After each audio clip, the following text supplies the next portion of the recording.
The mindset that we have within our culture that what goes on in the house stays in the house creates incredible barriers for people to reach out. But there is such a cloud of taboo around the family home that it's an incredible fog for people to reach out and break that silence. I started to hear the statistics that 1 woman a week was being killed by a current or former intimate partner. And I said, that can't be true. And so I went to research it and found out it was very true. In fact, the rate is higher. We had 81 women killed in Australia last year. I thought, why am I getting such an emotional reaction to this? I don't know these women. I think I just connected with the fact that they're Australian women suffering in silence, and I thought I just have to do something about this. So I approached White Ribbon and said, here you go, 800 kilometres of running. Let's use this to at least start breaking some of that silence. I knew it, that as soon as I headed out on that road, that the running gods were going to test me for everything I had. So we had the hottest November in 57 years. It was 3 days where the radiating heat was over 55 degrees and another 5 days where the radiating heat was over 50 degrees. It was running in a furnace. Your biggest problem out there is that is actually heat stroke. Your core temperature heats up too quick and you die very quickly.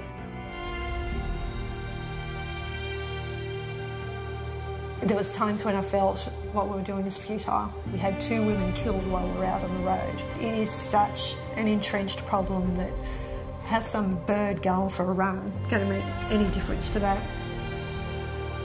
As soon as you start feeling your pain or thinking about how far you have to go, you'll stop. I developed 2 massive knots in my calf muscles and a suspected stress fracture at the bottom of my shin. So it was excruciatingly painful to run.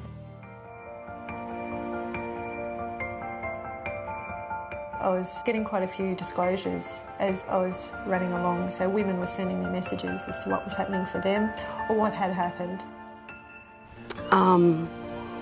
My eye socket was broken, my cheek was broken, my jawline was cracked, my nose was broken. He hurt me, you know, so very badly. If I just thought, I'm in trouble, I'm in deep trouble here. They used the run as an excuse to start the conversation. They said, oh, have you heard about this crazy woman who's going to run from Walgett to Burren Junction and then keep going? What's she doing it for? Domestic violence, have you heard? And they started the conversation that way.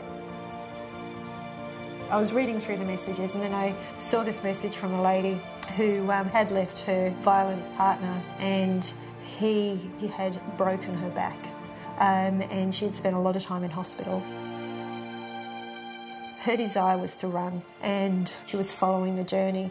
She said it was just providing her with so much motivation to find the strength and just dream of one day being able to do what I...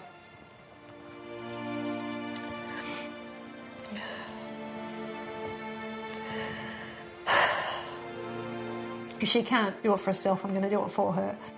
So running into Tamworth, I just imagine her legs and my legs.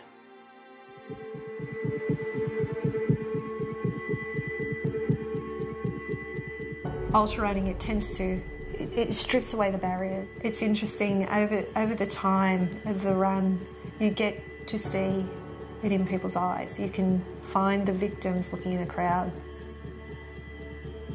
At one of the high schools, 1 in every 2 children has been exposed to extreme domestic violence. This is purely adults behaving badly have so fundamentally hurt these kids.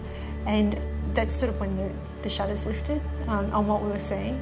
The stories that were really hitting us were the homicides and the domestic assaults. But it's the tip of the iceberg of the impact of domestic violence. You've got all these lives that have been impacted on it. They're setting these kids up for a life of just incredible challenges because of what they're witnessing. If people actually understood how big this problem is, they wouldn't stay silent. And it was that day that we realised the enormity, the scale, and our silence is allowing that to go on.